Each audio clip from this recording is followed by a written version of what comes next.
political ambition in 2023. And of course, we also have our friend, Mr. Ayodele Fayose, who wants to remain relevant. He is also struggling to become the chairman of the PDP. So it's all about vested ambition.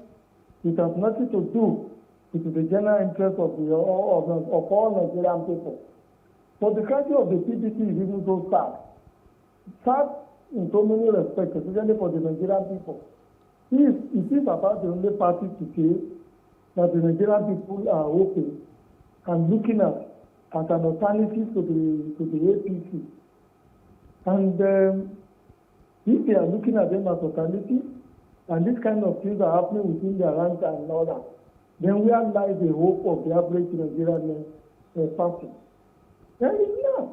And that is very, very frightening. It's like even before 2023 comes, the PDP would like to surrender the government or the victory at the polls to the APC without any fight. And that, in my humble opinion, is a pathway to the one-party state in Nigeria, which is going to be very, very dangerous. We are not yet having a one-party state, and the situation is as calamity, is as chaotic, it's as insecure. The economy is in tatters. So when you now have those one party dominating the political space, what is going to become the rest of us? In fairness, those who have criticized the conduct have some points. The man doesn't appear to me to have the charisma to lead a pan-Nigerian political party, a highly decentralized party, and a party with a kind of Republican ideology that the PDP has. But the party should have waited. The man's term is going to run out in another 3 months' time. Then if he seeks to recontest, they have the option of not voting for him, throwing him out or forcing him out, or getting him to resign 3 months to when the new Congress and new executive committees are going to vote for. Doesn't speak well for me as an observer of what is happening in all these political parties. And if I would have my way, I would have even thought that people like Atiku would drop his political ambition and become the chairman of the PDP political party. He has the charisma, he has the resources, he has the reach, he has the political experience to mobilize people to really begin to subscribe or join the PDP and even vote for them at the poll. Another person they could have looked onto, who isn't talking too much today, or isn't, I would not know, is Ibrahim Mantu, former Deputy Senate President. He is also charismatic, he has the experience and the wherewithal to lead a pan-Nigerian political party like the PDP. All right, Mr. Kolawole. To find out, just so we can cover a couple more stories before we go. There's also a conversation about creation of 20 more states. The senator said that they are not, the ones making the move, and that they are going to be passing it over to INEC to set up a referendum on that discussion. Do you agree that we may be needing more states in Nigeria? The creation of more states? Yes. Honestly speaking, I find that to be very, very strange. Even the states that we have in the country today, out of the 36 states, including Abuja, only maybe about 3 or 4 of them are being run in a very, very viable manner. All the other states depend on federal allocation to be able to survive. Most of them are now riding with insecurity. They are owing 10, 15, 7 months salaries of staffers they have been unable to pay. If you now create more states, how will those states be able to be self-sustaining? How will they be able to run themselves? Rather than create more states, I would have thought that what those who are amending the Constitution should be looking at is creating more local government so that the government can become at the disposal of the people. And then getting true federalism to begin to work in Nigeria. And then working out the parameters by which the parties, by which the states, the respective states, can be self-sustaining. Because in fairness, there is no state in Nigeria today that is not viable. All of them are practically viable. The challenge we have had is that the leadership, the political leadership, the administrative leadership in the civil service, they are indolent, they are incompetent, they are corrupt, they are not ready to do what is necessary to get most of these states to run on a viable structure. Take, for example, Ekiti State, for example, there is an agrarian society, an agricultural society.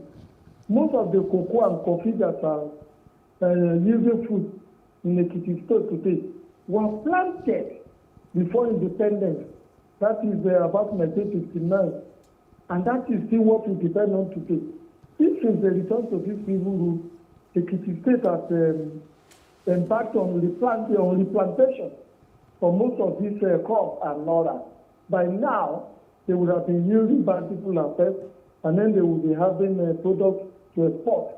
And even if you don't even export that, you could be having factories and other industries to be processing the byproducts of this cocoa, coffee, and cassava, and then you'll be exporting.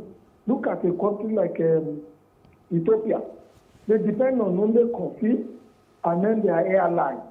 When the man there now first came in, they were exporting raw coffee beans. And the man said, no, we must begin to add value to this thing, package it, and sell the coffee in the international market rather than selling the feeding that doesn't bring much. And today, coffee and the airline, which they are now exporting, appear to be the dominant, or maybe about even 70, not 80% of the resources that is being used to run Ethiopia as a country. This one, you can also say this for most of the other states. They can be self-sustaining in the area of agriculture, in the area of IT, and then some of these other ancillary areas. Human beings are the most important factor in development. And there's hardly any place in Nigeria that we don't have full complement of quality, educated, vibrant, and highly resourceful human beings who can design programs, think out projects, and also lay out a master plan for the growth and development of the state that we have in the city. So let them drop the proposal for the creation of 20 additional states. Rather, let's have more local government and let the local government be self-autonomy. And like we do have in the past, we used to have municipal councils, Ibadan Municipal Council, Lagos Municipal Council, and they were very powerful.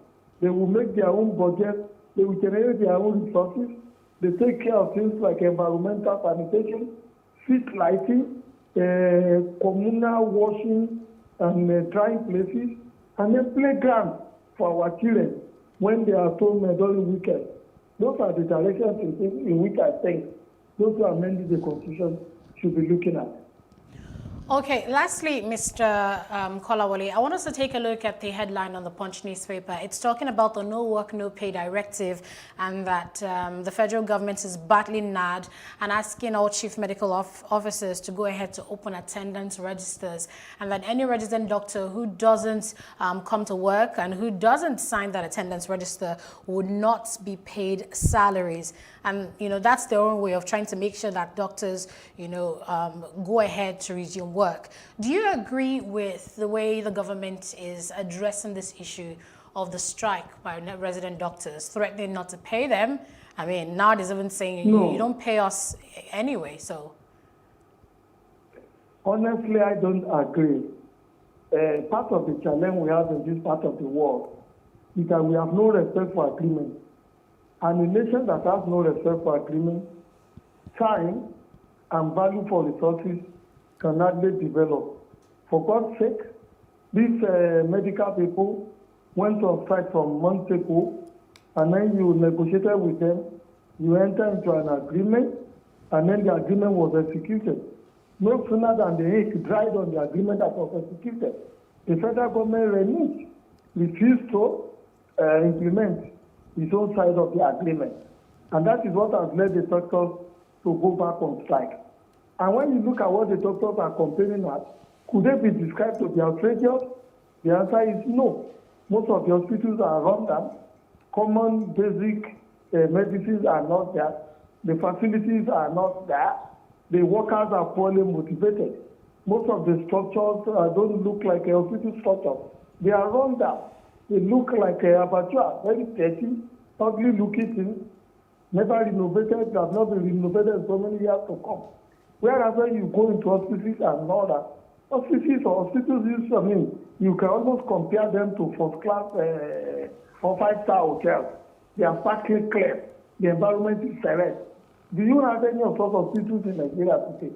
Even when you take the teaching hospitals, the apex hospitals that we have in the country, the government should stop these bullying tactics of saying that they will sack the doctors or that they will not pay them for work that is never done. Rather, they should look at the grievances of the medical doctors and find ways and means to address those grievances. Even the president himself, has he not been confirming what the medical doctors have been saying? If the hospitals are good, will he be traveling all the time for medical treatment abroad? No, the answer is no, which is a shameful conduct. Do you see an American president travel to Russia or to Germany or to China for treatment? Do you even see an Angela Merkel come to Africa for treatment and all that?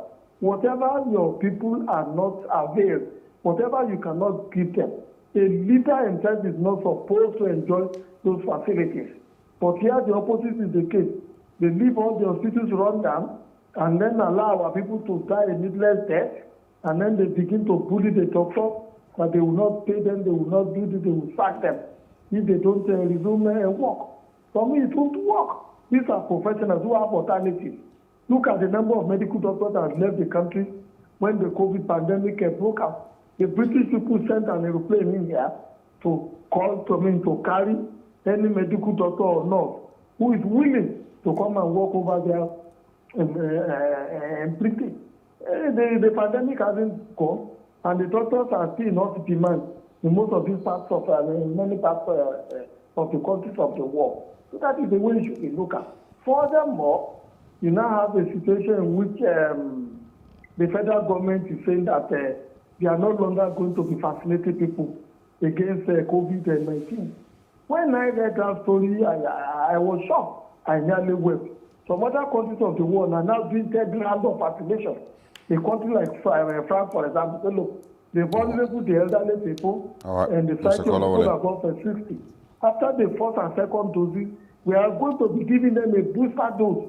That is the third dose, so that we can be sure that these people will never contract COVID-19. Well, and then they will not begin to Mr. society.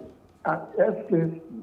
Would have to wrap it up here, but of course we thank you for your time this morning. Thank you for waking up with us on a Monday morning, and we wish you a very interesting week ahead. Thank you. Good morning, Mr. Both of you a very lovely day. Thank you very much. All right, it's now time for Today in History. After the break, I'll come back to tell you about a significant day in South African history. And we'll be talking 2014 in the United States, one of the incidents that led to the discussion of cameras, body cams rather, for United States police officers. We'll be back after the short break.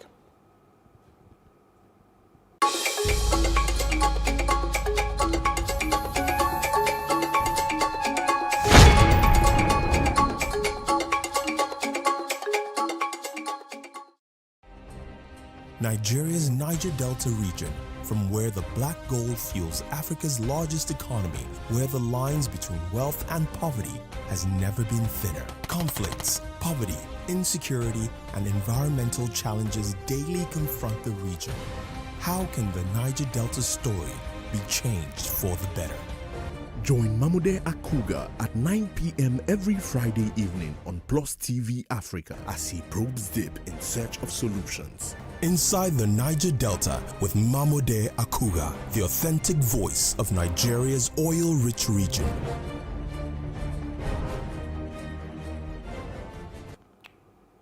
Welcome back to the breakfast here on PlusTvAfrica. Now let's go back in history, and I'm going back to 2014. One incident, of course, that changed the way policing is done in the United States with the vote for body cameras for police officers. But it was on this day that a young man, Michael Brown, was shot fatally by police officers while, of course, out in the street with his friend. It was an 18-year-old African-American male in Ferguson, Missouri, was shot and killed by a police officer after reportedly assaulting the officer and attempting to steal his weapon. That, of course, eventually led to protests across the United States that lasted for a couple of weeks. The United States president back then, Barack Obama, then proposed for a funding for body cameras. Brown was accompanied by his 22-year-old friend Dorian Johnson. And of course, the police officer Wilson said that an altercation ensued when Brown attacked the police officer in his car and tried to take control of the gun until it was fired. There was, of course, controversy over, the Michael Brown killing, saying that he, of course, was unarmed at that time. And there wasn't enough proof. There was arguments whether he truly, tried to get the police officer's gun or not. And of course, that sparked protests across the United States that went on for weeks. Destruction of, some property here and there. The Black Lives Matter, of course, conversation started all over again. And, the United States president back then, Barack Obama, announced the federal government would spend $75 million on body cameras for law enforcement officers. And it was one of the measures that was taken in response to Michael Brown's shooting, mostly because of the, disparity with, what truly happened on that day. Was it true that he tried to attack the police officer and take his gun? Or, was this just, one incident more, or one more incident of United States police officers not being able to, hold themselves back when the suspect was an African-American? And so, yes, on this day, Michael Brown was killed in the United States. This story, was very controversial because there are lots of activists and advocates behind Michael Brown regarding this story. And it was one of the most significant stories, that really, really began the process of changing how the U.S. justice system, viewed people of color. There was the issue of racial profiling. The police officer involved said he saw Mike Brown and his friend walking on the sidewalk, and they seemed to match the description of some robbery suspect. He told them to get on the sidewalk. Mike Brown reached out to him. It was just lots of details that was very conflicting. But the important point to note here is that Mike Brown was unarmed, 18-year-old, walking with his friend, and yet he was shot 6 times. Terrible. Yeah, well, but I mean, these are things that, they've been speaking about for years, for decades, actually. Racial injustice and, the fact that the United States police always somehow, some way profile Black Americans different from the way that whites, were profiled. You would also get to see a lot of other videos where you would see whites, Americans, or Caucasians rather, acting very, very violently towards police, and you don't get to see the same reaction that you see with an African American. And so it's one of those reasons, once again, and does the gun need to go off 6 times if you're trying to protect yourself? Does the suspect need to be fired 6 times? Does he need to get shot 6 times before you are sure that you are safe? It's part of some of all those conversations, what then happens next, in a case like that. They've tried to, of course, and that's one of the reasons the body cameras have come into, as part of the policing system in the United States. It has helped, no doubt, to change, and of course, limit the amount of the number of these incidents happening, but you still see them happen every now and then. Let's move on now from 2014 to 1995. This day is very significant in South African history, because when you look at where South Africa as a country is coming from regarding apartheid, you can imagine just how much segregation, injustice, that especially South African women, Black women in South Africa suffered at the hands of these colonialists. And it was in distant history, August the 9th, 1995, that women in South Africa first celebrated the National Women's Day. Now, this day, takes us all the way back to the 1950s when, women in South Africa went on to the union buildings in Pretoria to protest against, the issuance of passes. So they had a pass law in South Africa back then that said that if you're a Black woman, you had to have a pass at all times. Now, the idea of this pass was basically to limit freedom of movement. as a black woman, you needed to have this pass, meaning that, of course, the process of getting those passes, you can imagine how cumbersome they would try to have made it be to ensure that black women do not have access to some places that are termed as white only. So these women, what they decided to do was to pick a Thursday. Now, Thursday in SC at that time was a day when, women who worked as domestic help, it was basically like their off day at that time. So they picked a Thursday, and that was to make sure that as many women as possible were able to come out. So women came out in their numbers. They had, this petition. About 100,000 women signed that petition that said that they were not in support of the pass law that would go ahead to further strengthen the apartheid movement. They took that to the union buildings in South Africa. About 20,000 women marched there. They stayed there silently for about 30 minutes, and then they began to sing a song that they had purposefully composed against the pass law and against the apartheid in South Africa. And so many years later, that historic event happened in the 1950s. Now, many years later, August the 9th, 1995, women in South Africa came together to say that they wanted to institute a National Women's Day.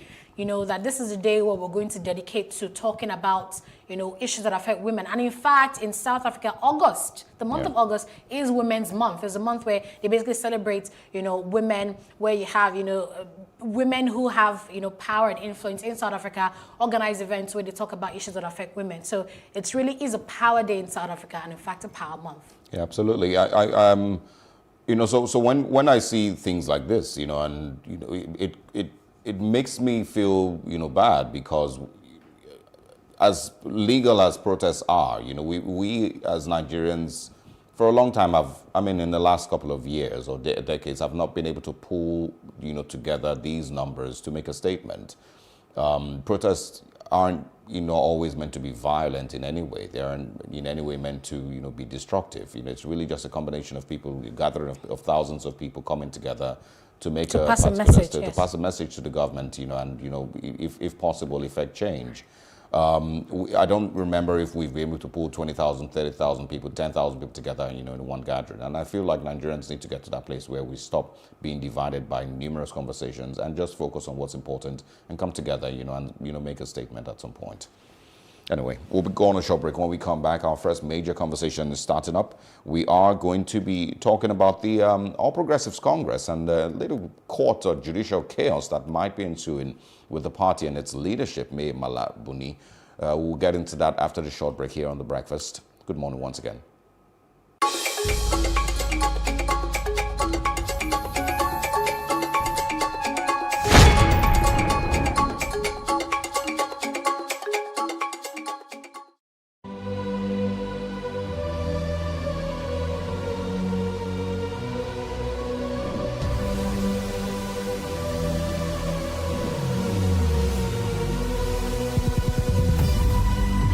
What we do not understand, we will stigmatize.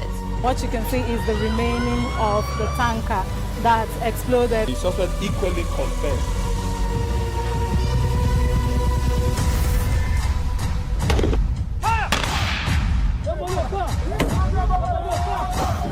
Now 500 naira they collect them. If you don't talk, they will beat you. Now 2,500 they pay.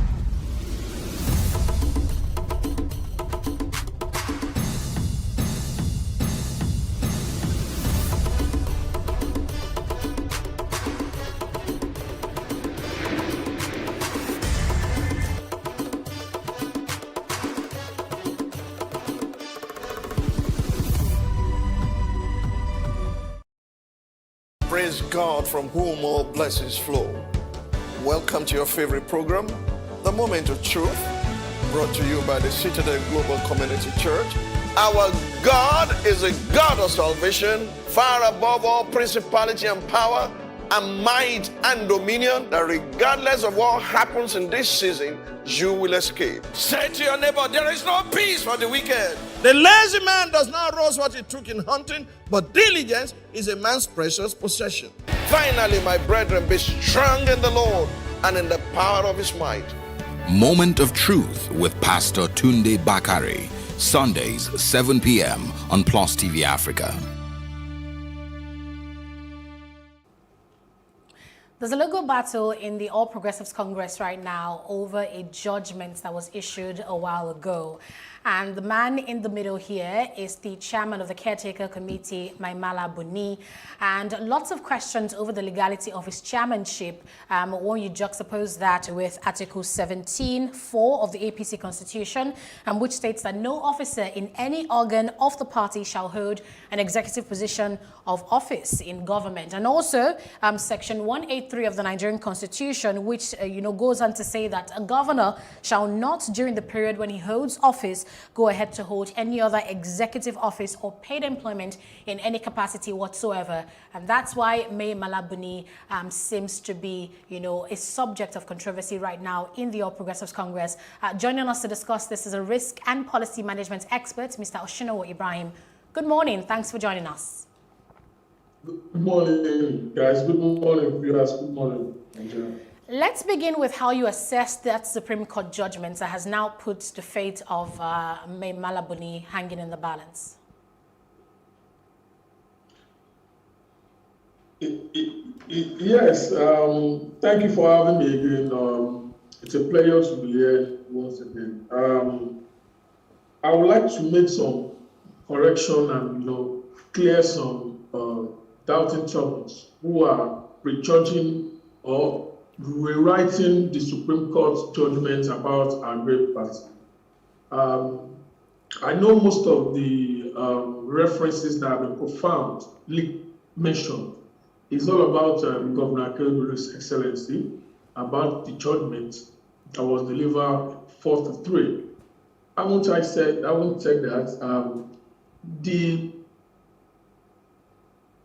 judgment has never in any chapter of the judgment. I think the judgment came out, I think this previous week, midweek, maybe Wednesday, Thursday, some of our party leaders and party members, they just, have to go through it. I'm not a lawyer, but of course, I have some very strong background on elements of law and the rest of it. So, at any point, this section, Article 17, that had been mentioned, but this is our constitution here. This is APC constitution. I'm showing you. The judgment under any guideline has no effect on Governor Buni's being in office. The Article 17 states clearly that the party can organize or inaugurate an ad hoc committee.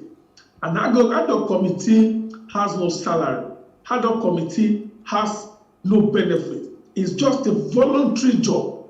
And the judgment clearly states that the party or the holder of the national chairman's office is not part of the process of nomination. The process of nomination starts from Ondo State, from the ward, from the ward to local government to the state. These are the people that voted for Akeredolu, not Governor Buni. It's not the one that nominated Governor Akeredolu. It's just the custodian of a vacant in APC national leadership. That's all. So there's no merit or basis for cancellation of the nomination. The nomination is constitutional, is thorough, is decent. Mr. Oshinowo.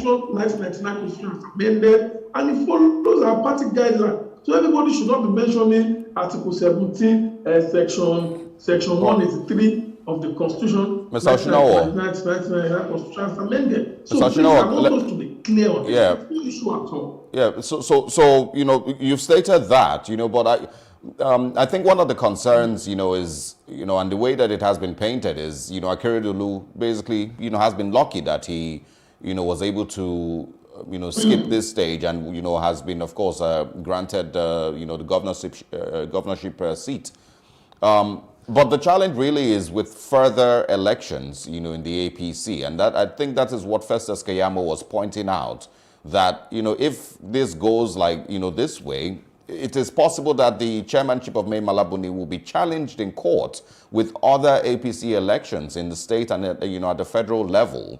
So isn't that a big enough concern, seeing that, both the APC's constitution and the, Nigerian constitution state clearly, that, as a governor, he should not be at the same time the chairman of the caretaker committee?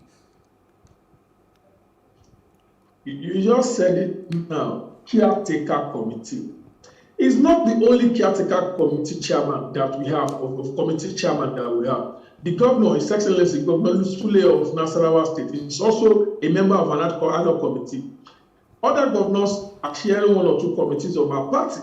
These are voluntary work. I wonder why this is all about Governor Buni. You can pick other committee chairman, other committee chairman who are sharing other committees. It's the same process. They are not any salary. It's not an executive job. The Section 180 of Nigerian Constitution, 1999 Constitution you are mentioning specifically states that executive office is not collecting any salary. It's just a voluntary activities. That's what is carrying out. So what I don't want to really join issues with my dear friend and brother Festus Keyamo SAN. We have other SAN in the cabinet. I was expecting, I don't know if you have, of course, see or read what Governor Fashola said. He's one of the sound member of our party legally, and other member of the party. So he has raised his opinion. It doesn't mean his opinion is legally correct. So, Mr. Ibrahim, on his argument is 183, and 183 said an executive position whatsoever during the PDP, during the former national chairman of PDP, the former governor of Nasarawa State, Niger State, so many committees. Akpabio was a committee chairman. When they removed Muazu, somebody came in as an interim chairman, a committee, another committee, to champion the activities of the party. So it's not a big issue. Malami SAN also has submitted his own legal opinion about it. I understand what all this, what PDP, I can mention, is saying. They're just looking for a loophole, but the judgment is out. Well, it's not just the PDP, and that's why I mentioned Festus Keyamo. It's not the PDP now. So are you saying that Festus Keyamo may not understand? Festus only made his own submission. It doesn't mean it's correct. Mr. Kitola is a legal advisor of the party. He's one of the best lawyers in this country, especially from the Southwest. So he has made his own submission. Same goes to Professor Yemi Oshibadu. Same goes to Governor Fashola. People like Mohammed is also a lawyer. He has made his own submission. And I'm sure you are aware that our governors were in Abuja last night making other submissions, doing other, getting other external legal opinions. So there's no issue. What Festus raised was just a pure concern. And those concerns have been attended to by the Attorney General of the Federation. Okay, Mr. Ibrahim, So I wanted to ask you. I believe the party is on the right path, and we can proceed with our congresses and convention at the end of the day. Okay, I think this whole crisis all began with that nomination of Akeredolu. You mentioned here that he did not, but that's what we have in the news, that it all begins with the fact that he made that, he nominated Akeredolu for that election. And moving on, you mentioned the fact that this is a voluntary office, that they're not being paid salaries, but that's what we have in Nigeria's constitution. Looking at the APC constitution, it went on to clearly state that, no governor should actually go ahead to head an organ of the APC. So in this case, does it not mean that the APC is actually... What section are you quoting? We're talking about that same section 17. So when you look at how Buni was, ascended into that role as the chairman of the caretaker committee, considering the Article 17 of the APC constitution, does it not then mean that the APC itself is violating its own constitution? Please, Article 17 that you are quoting, this is Article 17. I want you to mention where that this constitution, our constitution, and part of this constitution, the Southwest Committee on APC Constitution, in 2013, I'm representing one of the Southwest states. Now, look at this Article 17. Don't mind all those who are prognosing. During anytime there's a convention, congresses, people try to hold one or two party arms, and it's not a big deal that you are seeing this opinion. There is no way here. I'm seeing it here. This is Article 17, tenure of office. Now, let's go back. What you are saying is that a governor cannot hold any office. Article 18 of the same constitution empowers us to set up a standing and ad hoc committee. This is it. And this will be inaugurated by the National Executive Committee. Mr. Ibrahim, what Governor Malabuni is doing is not doing any executive or paid job. So you don't agree that this is an executive? PDP, chairman of the committee on agriculture, chairman ad hoc committee on this, on investment, chairman committee on mobilization and party validation. Mr. Ibrahim, are you then? Yeah. So are you then saying that you would not describe, him being chairman of this committee as an executive office? You don't think it's, the way it is being painted? You think it's just a mere voluntary, or like you've described? Look at the Supreme Court, the 4-3. They clearly mentioned there that the process of nomination, the prayer of PDP is that the nomination of Akeredolu is invalid. But the Supreme Court, the wise men, the 4 wise men mentioned that the process of nomination of any candidate must be constitutional and follow the electoral guideline, which the nomination of Akeredolu is strictly in compliance with the Constitution and the electoral guideline. May Malabuni does not conduct primary. He does not. He's not the one that voted for Akeredolu. The process emanated from Ondo State, from his ward to local government to state, and they brought the process to the national officers. So that is what happened. It's not him. Mr. Ibrahim, and besides, the committee, that's why I mentioned that. Why don't you scrutinize other committees? Okay, Mr. Ibrahim, Mr. Ibrahim, I want us to take this step by step and maybe go back to how May Malabuni, became the chairman of the caretaker committee of the APC. We remember when the APC had that leadership crisis back in 2020 with Victor Giadom and all of that. And the APC went ahead to actually appoint Mai Malabuni as chairman of the caretaker committee when they dissolved their national working committee. So you're saying it's a voluntary role, he's not being paid. I don't know about him being paid, but the voluntary is what's in contest here, because Mai Malabuni was actually appointed by the APC as that role. So are you saying that appointment is not an executive office? That's what I said. It's not an executive office. It's a committee job that His Excellency is doing. He's not doing any paid job. It's just a nomination that, okay, come and serve on Madam so. Come and chair this committee for tenure of 3 months or 4 months. No letter of appointment. It's just a voluntary job. So if he's doing a voluntary job, acting on behalf of APC, who runs the activities of the party according to this constitution is the national secretary. Okay, so Mr. Ibrahim, if you say this is Mr. Ibrahim, if you say this is a voluntary job, yes, and we know that right now the fact that Buni is the bone of contention, that's the reason why lots of people are concerned. Some people are saying this is unconstitutional, others are saying no, it's legal.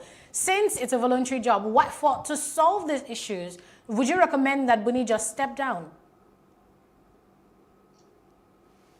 Yes, that's a very serious question, and I will have to take a breath to go into that.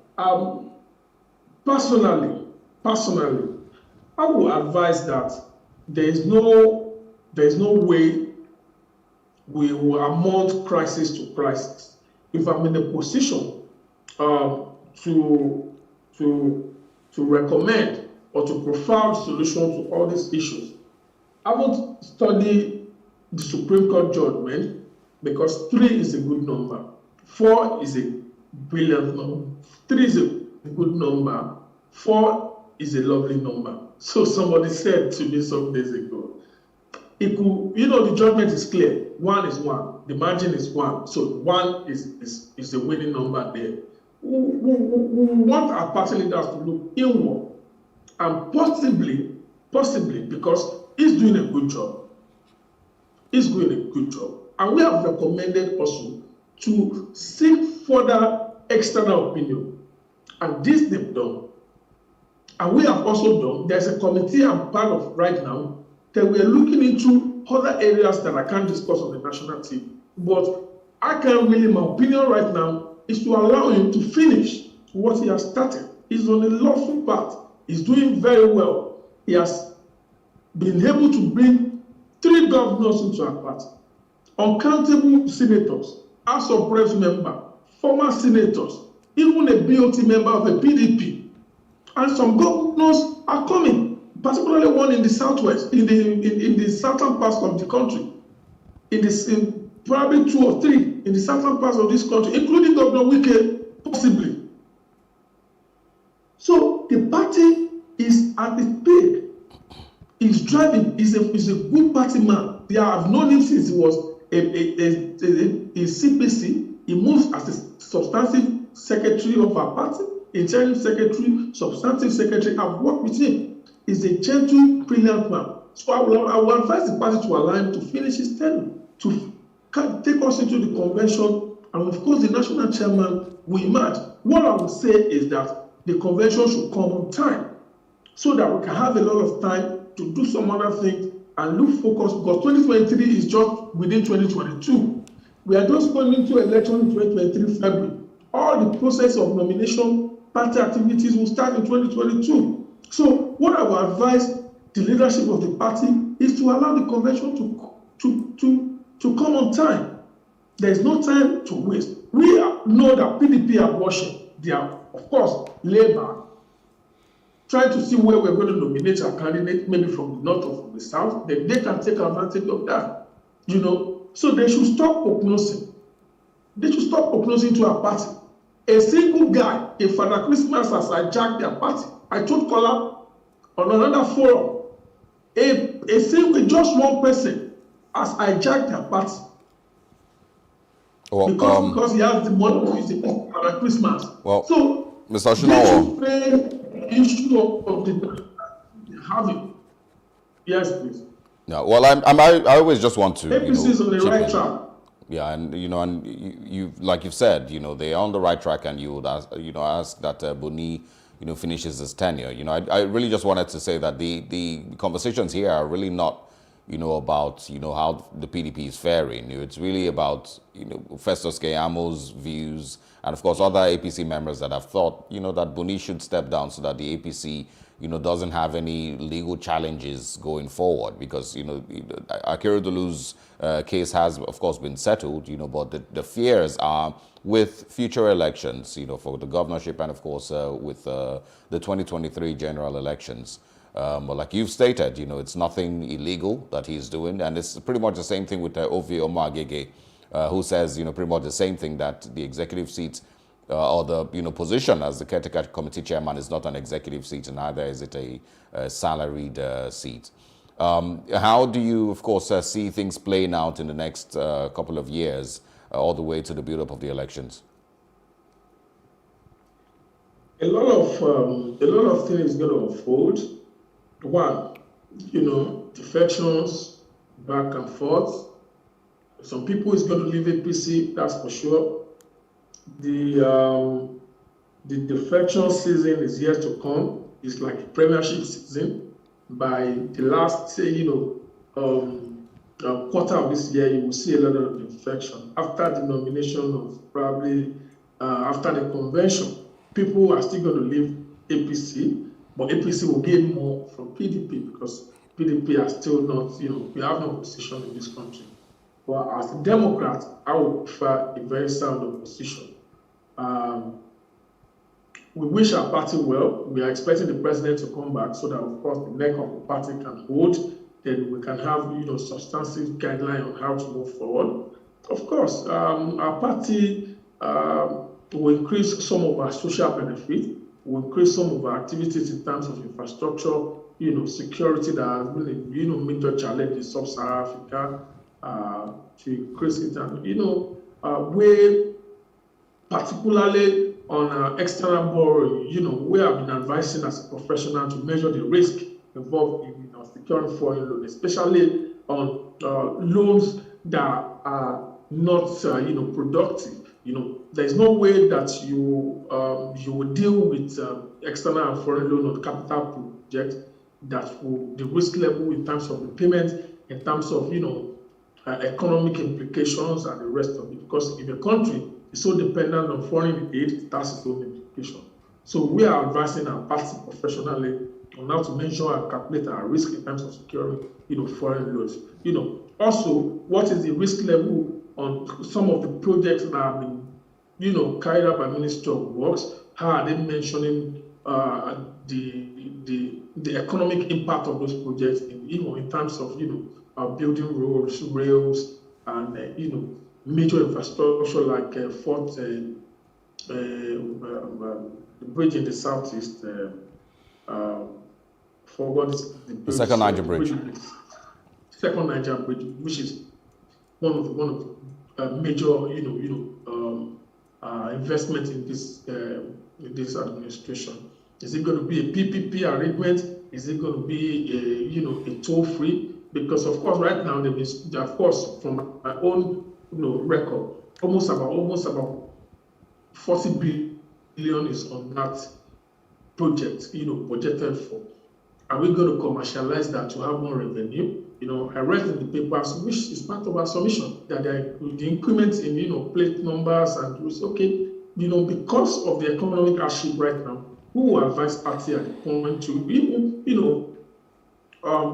discuss with these agencies that, increasing, some certain level of, social amenities, like plate numbers, like driver licenses at this point in time is irrelevant. That is not the way to increase your revenue. What is custom doing? A lot of loopholes in the customs as right now. We can look into what custom is doing. How can we block loopholes? Our land borders, what is going on there? People comes in from other parts of the country like Katsina, like Kano, Kaduna. They share a lot of boundaries. With all this, Cameroon, Nigeria. People are, a lot of smuggling coming out there. How can we protect our land borders? What can we do to, to mitigate, loss of revenues and increase them? Do you think there's still enough time between now and 2023 to get these things, sorted? These challenges that you've mentioned, and also bearing in mind that there's also been complaints with regards to loans that you've also mentioned. How profitable have these loans been to the Nigerian populace, and how are we ever going to pay back these loans? We currently are borrowing every year to finance our budget because of a budget deficit. Do you think that by 2023 we would be in a much better place economically, and we would be bold enough as a country to say that we've achieved, very, very much with the amount of money that we've borrowed? I can tell you for free that this government, no government anywhere in the world, especially in a developing country like ours, will survive without, going for, foreign aids, foreign loans. You can do away with aids, foreign loans. For instance, you can't build a rail in this present, defective microeconomy that we are managing in West Africa. We are so much dependent on foreign, products. Our production level is so small. We can't really produce more because of. We have encouraged our government, of course, to invest hugely on power. Because when you have power, sustainable power, you will be able, some segment of the economy will be able to thrive. Some SMEs will be able to survive in terms of, productivities and contributing their quota to the GDP of the country.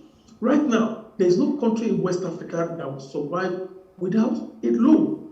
How do I mean? To build, of course, I have taken a rail from Lagos to Ibadan, and from Ibadan to Kano, or from Lagos to Kano is coming up soon. So these are capital projects, capital investment that we don't have the chop.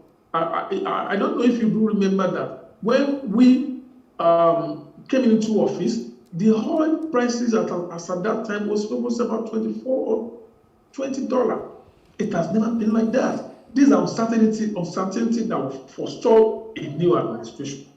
We don't have other revenue than. I was advising the Minister of Mine and Steel, Architect Olami. He was my colleague back in the days at the state level. We have advised that what federal government can generate on mining alone in this country is sufficient, not to talk of agriculture. You know, we have also made submissions on devolution of power.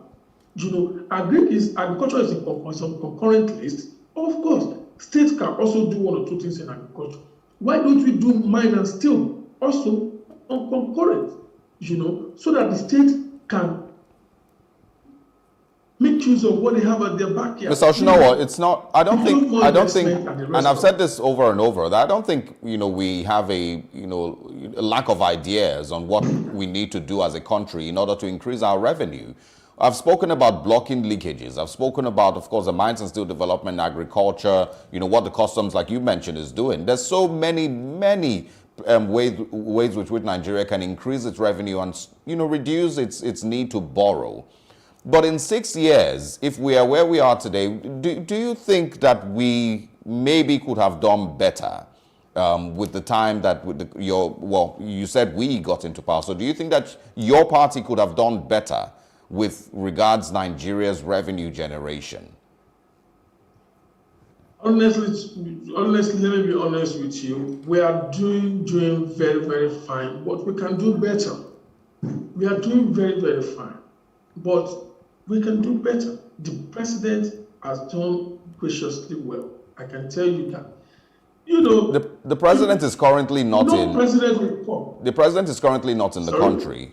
According to reports, he's in the UK for. It doesn't mean anything. He's not in the country. Yeah, I'm just saying, for health reasons once again. And of course, this was not part of our plan today, but let's bring that in. Do you think in 6 years we could have had better health care enough to have the president treated here?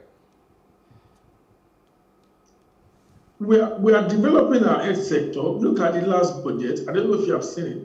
The president is able to manage a pandemic that could have consumed more than over 10 or 5 million Nigerians for free. The president has done very, very well in that sector, in the health sector. We are able to curtail the pandemic. The America, the so-called power of the world, couldn't do that. They had a president that could not manage. Look at the numbers in America. Look at the cases. Oh, wow. Despite the fact they have all that it takes to manage this pandemic, they could not do it. The Americans they are frustrated. They showed their frustration at the poll by voting that gentleman out because of pandemic. He could not control it. He could not use all at his disposal to shred and contain. But President Muhammadu Buhari is able to do that. He contained all this, the programming. And I give it to the secretaries of the Federation as well, Boss Mustafa. They are working all night. All right. All right, Mr. Ibrahim. So you and I will not be here. We don't have the leadership to do that. All right, Mr. Ibrahim, just. I lost somebody close to me.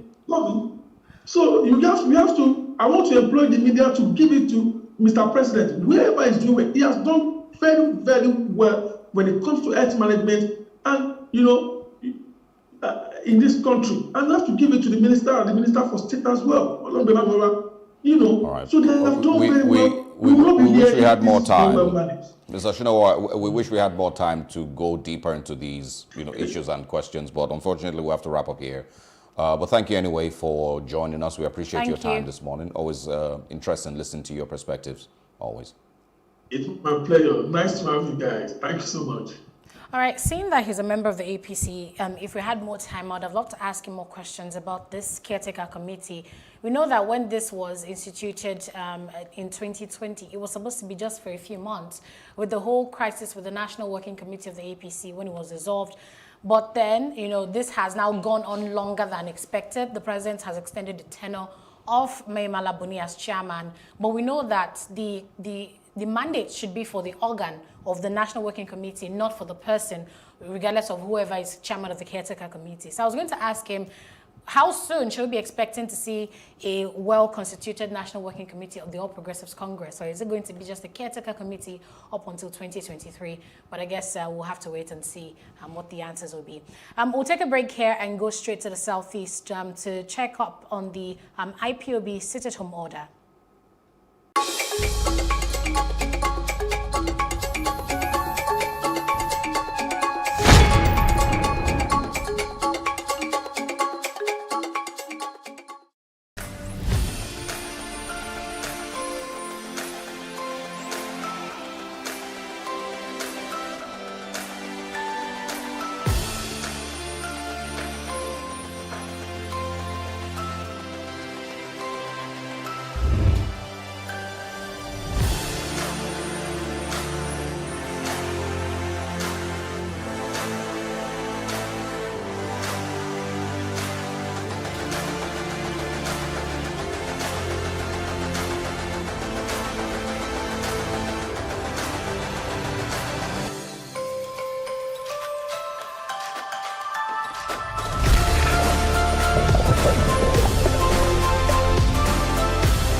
For upcoming artists to blow in Nigeria.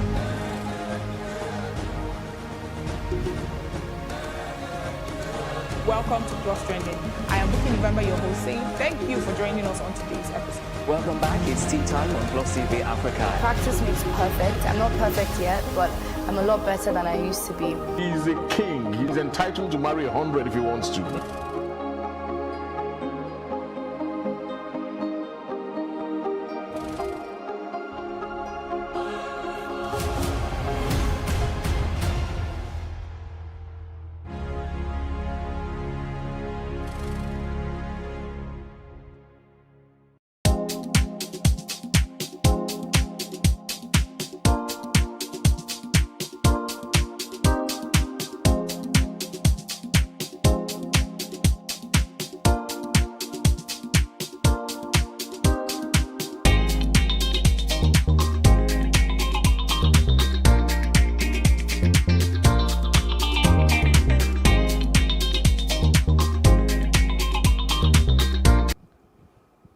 Welcome back to The Breakfast here on Plus TV Africa.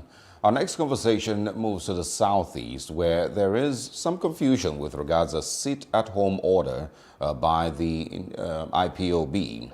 Of course, latest news show that the governors of the Southeast have spoken against it. Same as Ohanes Ndigbo. Brother to Nnamdi Kanu also was in the news saying that the sit-at-home order should be cancelled because of the NECO examinations.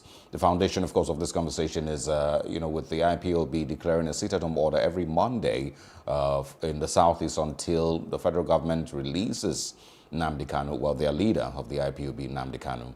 We're going to be speaking this morning with the public affairs analyst, Victor Okai, who's joining us via phone. Good morning, Mr. Okai. Thanks for joining us. Good morning. Good morning. Glad to be here. All right, so let's quickly get your first of all, your reaction to the sit-at-home order, and of course, those who are for and against it. What are your thoughts concerning it? Well, a sit-at-home order, it's like, for me, sometimes especially in the Southeast, it's like cutting your nose to spite your face. Why do I say so? It can only hurt the economy of the Southeast. If the idea is to make the federal government listen and, take note of what it is agitating for, then that obviously is not the best way to go about it, because it can only hurt the Southeast and the economy of the Southeast. And as you can see from what has just happened, it looks like in the absence of Kanu, the new leadership is, is a bit more conscious and aware of this, although they are still doing a sit-at-home, but they are aware now that, if you do that, especially in this season, it will affect the future of the Southeast, which is the young people of the Southeast who are now sitting for their NECO. So I think there's going to be a better way of dealing with this. I don't think dialogue has been exhausted completely. I also think that they can approach through the leadership of the Southeast, who is not unsympathetic to their cause as well, to make the government and the rest of Nigeria listen. Okay, let's expand more on the point you mentioned earlier, cutting your nose to spite your face. How do you see this playing out regarding, these IPOB members going ahead to threaten violators of a sit-at-home order, telling them that they have to stay inside or they'll be met with violence, and how that really might affect, activities in the state economically and otherwise? Well, they'll lose their support base because the Igbo man, if I may use that language or narrow it down, he's a businessman, and most of them make their incomes on a daily basis. And so if you want the support of everyone, then you must get the buy-in of everyone. If you must coerce people to sit at home and threaten them and their livelihoods, then obviously you don't have the full support of everyone, and you'll be losing more of your sympathizers, because there are some people who, if they don't work in a day, will not earn. And so I think that if they backfire, if they work against the cause rather than help the cause. Yeah, and of course, there's people who, still say that the IPOB still really needs the sympathy and the goodwill of the people of the Southeast. But I want you to share your thoughts on how significant it is if we see today go by and people of the Southeast actually, comply. For those who comply without having to be coerced into doing it, because I've spoken to a few people yesterday in the Southeast who said that they were going to be sitting at home. Not necessarily because they were scared of, being attacked or being coerced, but because they were sympathetic to the cause of the IPOB, and they will, of course, go ahead and stay at home today. So how significant is that? Are those people? Well, I would say this: why not be sympathizers of IPOB? Every Igbo man is a Biafran at heart. You understand? Yeah. They may not necessarily all be sympathizers of IPOB or its methods, but every Igbo man is a Biafran at heart, I dare say. So they do have a support base because there's that sympathy for the cause. Many of them feel that they have been unfairly treated in the state called Nigeria. Many of them feel that there's no equity, that since after the Civil War, they have not been fairly treated. There is that. But is the IPOB way the best way to go about it? Not every woman agrees. So while, yes, they have sympathizers to the cause, not everyone agrees with the methodology. Okay. of the approach. Okay, let's talk about enforcement, the enforcement mechanism of the IPOB, you know, to go ahead and make sure that this sit-at-home order is a reality as they plan. You know, we know about the Eastern Security Network, ESN, and the Abia State Police Commissioner, CP Janet Agbede, has said that the IPOB is likely to use the instruments of the ESN to enforce that sit-at-home order. And the police, on the other hand, you know, has warned that anyone who dares to threaten the peace and unity of the Southeast would be dealt with. So we've seen situations of clashes between the people and the security officials many times before. Is this something you might maybe expect, maybe when the NECO exams are over and they want to go back to their sit-at-home order? I can assure you it's not going to be unavoidable. The reason is simple. You cannot have a government within the government. And then in our constitution is enshrined the freedom of movement, the freedom of association, which means that nobody should curtail anyone's movement or right to go out and mix freely with anyone they want to. And so if anyone wants to curtail that freedom, it's a violation of the Constitution. So there's bound to be a conflict between this body that is trying to constitute itself into a government within the government and the government of the day. And that's not taking away the reason for the agitation or whatever their cause is. But I say that the approach and the methodology may not be outrightly, I mean, it's confrontational, obviously. You know, it's confrontational, and it's bound to create problems. Yeah, you know, so there is those angles, you know, but there's also, you know, I mean, I've been in the Southeast, you know, for a while. You know, I've spent about 10 years there before moving to Lagos, you know, and I've also gotten to see the reaction to some of these sit-at-home orders. A lot of times, you know, it's not necessarily because of fear of coercion. It's really just because people take that day off, you know, as some sort of holiday to, you know, just be at home, which of course will have some effect on the economy of the Southeast. But I want us to talk about leadership now, and who really has the ears of the Southeasterners. Is it Ohanes Ndigbo? Is it the, you know, Southeast, you know, Governors Forum or Southeast leadership? Or is it IPOB? You know, who would you say at this time really has the ears of the Southeasterners? Okay, now let me go back to the first thing you said about people sitting at home willingly. Of course, for civil servants, they'll welcome the holiday. For workers who are not the ones paying salaries, they'll welcome the holiday. So there's no doubt about that. They are a large number as well. That is the truth. But I don't think businessmen necessarily call that a holiday. No genuine businessman will, especially not the labor stock as far as I know, will be so happy to lose money because, I mean, you know, for that reason. If there's a better way, they will prefer that. Now, as for who has the ears of the Southeast right now, there is a sociocultural group. Our politicians are not, how do I put it now? They are not trusted by a majority of Nigerians, unfortunately. So, you know, unless by fiat, they themselves cannot even call for a fiat for what are expected to be fully carried out.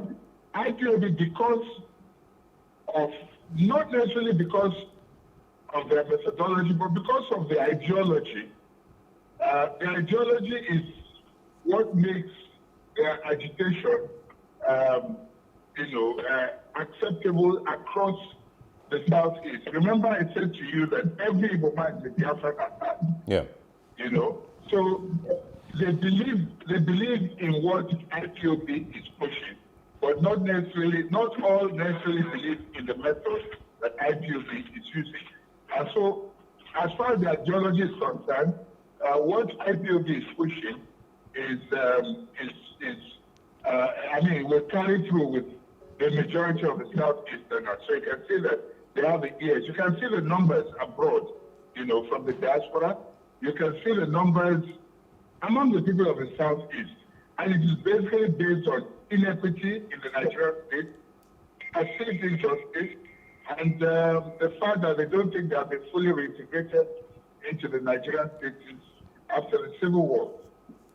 And how would you also suggest that the Southeast leadership, political leadership, and of course the Oneze, be able to win the hearts of the people and of course stand stronger for the people? Because it seems like a lot of people in the Southeast see them as simply just tools. I believe that a leadership other than Kanu, that is more, that believes more in the use of grain than bronze, will be, if that arises and works closely with the political leadership, then there might be a synergy that may work. Don't forget that, somebody like, I don't want to mention names now, but we know some prominent senators who are openly in agreement with IPOP and its ideology. People like that you can get them, on board, and you will see a synergy across board, and then it's easy to talk with governments and either negotiate or do whatever it is they have to do. Mr. Okai, can you hear us? Yes, I can. Okay, I have seen pictures on social media of, what the Southeast looks like. The roads seem to be deserted, and many people seem to be in support of the sit-at-home order, observing the day Ghost Monday. But what do you think, the IPOB might achieve in trying to make sure that their leader is released? And also, this sit-at-home order, cancelled or not, what do you think this announcement, might do to affect the stakeholders like the UK that are working to make sure he's out? Well, the suspension is, I don't say, nobody would quarrel with the suspension, obviously. It's for a good reason, and no reasonable person would say that there's anything wrong with that. But your first question, I didn't quite get it. I'm saying that people are obeying the sit-at-home order right now. People are obeying the sit-at-home order from what I see on social media. But the essence of the sit-at-home order in the first place is to, basically go ahead to protest for the release of Nnamdi Kanu.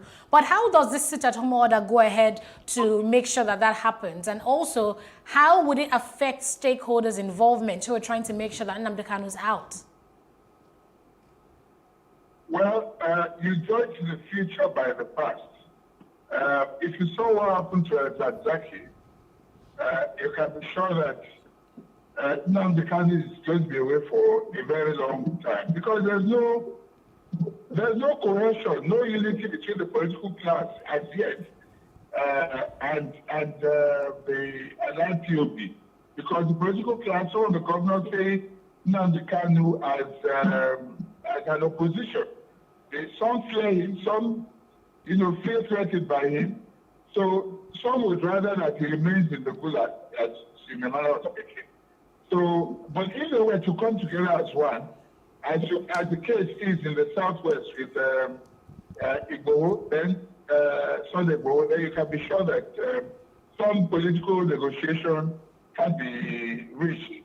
But from what happened to Nnamdi Kanu the last time when he was released on bail, he went out and started speaking fire and brimstone.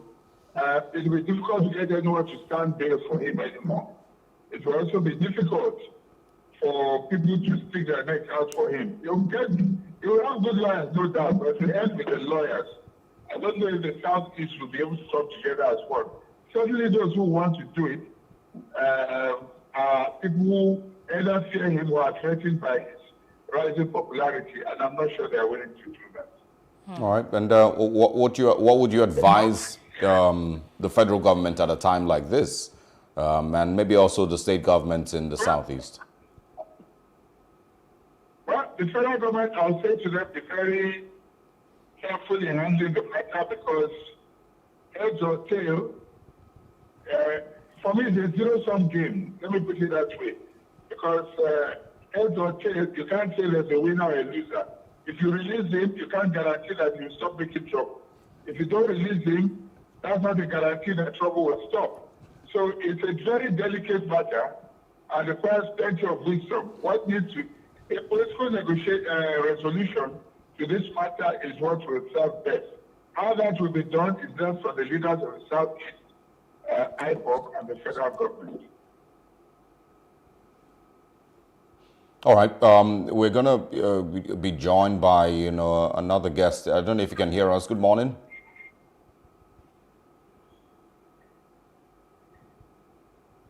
Can you hear us, sir?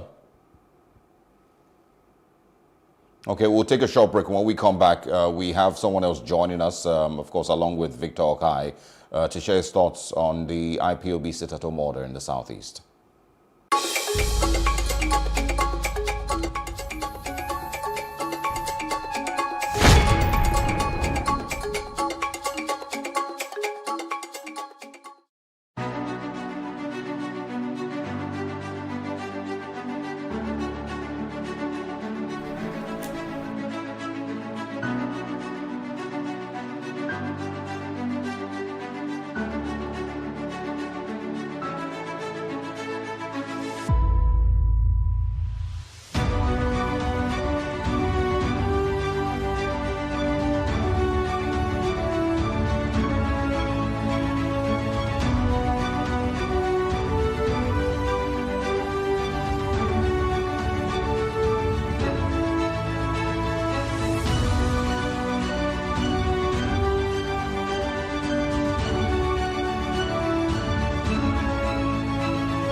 Welcome back to the Breakfast on Plus TV Africa. We're still bringing you updates regarding the sit-at-home order from the Southeast. First of all, we have a report here. It's on the Vanguard newspaper, and it's saying that the indigenous people of Biafra has debunked the purported suspension of its sit-at-home order on social media, saying if it didn't come from Radio Biafra or the spokesperson of IPOB, that's Emmanuel Powerful, that means it's not from the IPOB. But we'll have our Plus TV Africa correspondent in Imo State, Oliver, joining us to give us more details.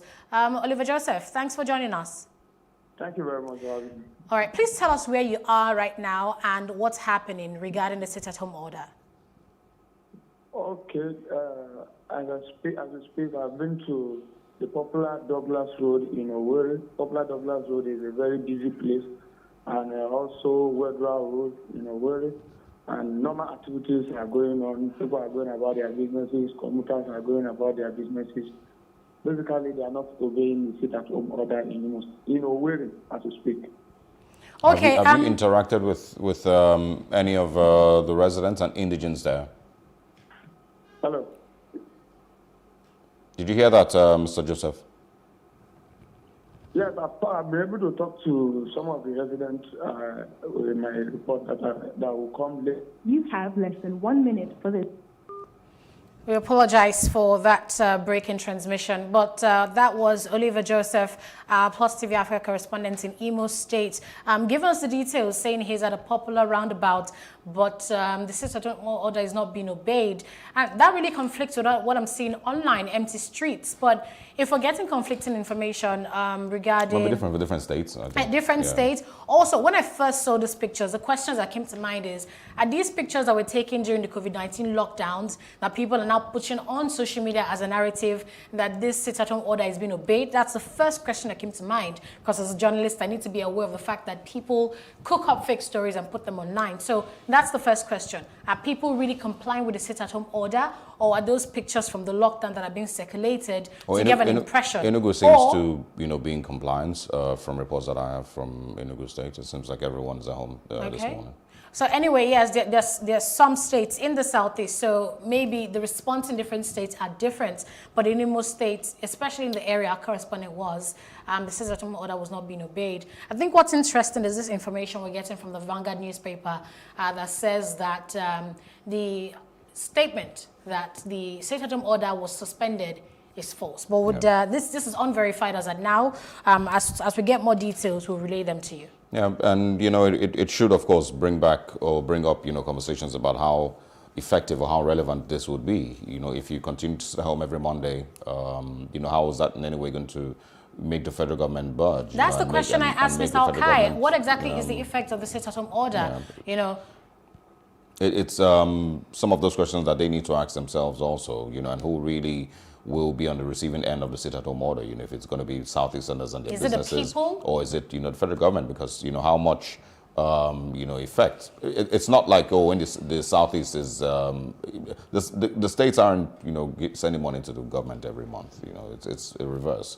So it's not like when you frustrate businesses in the Southeast for, one day, the federal government will have less money. It doesn't necessarily work like that. So, they probably need to have a rethink. I'm mostly concerned about the leadership of the Southeast and, who really has the ears and the voice in the Southeast, if it's Ohanes Ndibo or the governors, and who do the people really listen to, generally and politically, who, would be the one to encourage people to go about their, businesses lawfully, or people tell people to stay home, who's going to encourage people to go vote. Why aren't they taking advantage of these opportunities? And, long ago we used to have arguments about how the IPOB, might have, they might believe that they have a great cause that they're fighting for. But is there a different way that they could have been able to achieve what their plans are? Would they have been able to get the numbers that they have as followers to get involved with the electoral process, getting, more, involved with the system near Nigeria and be able to, change leadership if possible? Make a statement politically if possible. They don't seem to be taking that route in any way. So we'll see how it turns out. Anyway, this is where we will be wrapping up this morning. We've, of course, had a very interesting conversation, starting with the leadership of the APC and the crisis concerning May Malabuni's leadership of the caretaker committee. And then we spoke about the sit-at-home order here in the Southeast. Earlier, we spoke on Today in History and shared with incidents that happened in South Africa in the 50s, I believe, and also in 2014 in the United States. If you missed out on any of these conversations, remember where to find us. It's simply at PlusTvAfrica.